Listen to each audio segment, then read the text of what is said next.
there are hundreds of thousands of people in this country living in a commuter hell at the moment. These are people with little or no access to public transport, who are forced to use cars every day, who are spending maybe 2 and 3 hours getting to work back and forth at the moment. And Meath is a prime example of this. Meath is the biggest commuter county in the country. The majority of people in Meath leave the county to go to work every day. That happens in no other county in the country at the moment.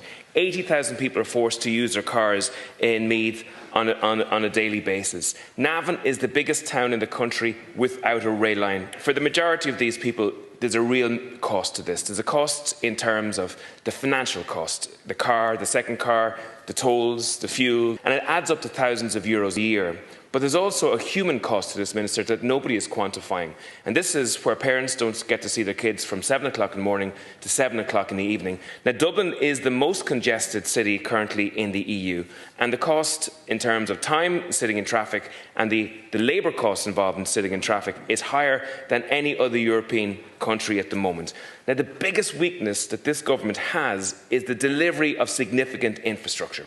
300 million euros on Metro North and not a shovel put in the ground is a serious problem. And actually, if you want to make a difference in this, this is what you're going to have to tackle in terms of the delivery. The fact that the Spaniards were able to build about 35 miles of metro in Madrid for 2.8 billion euros, and we're spending 300 million euros without putting a shovel in the ground, is a real problem there. Now look at the bureaucratic nightmare, the regulatory nightmare that we're in.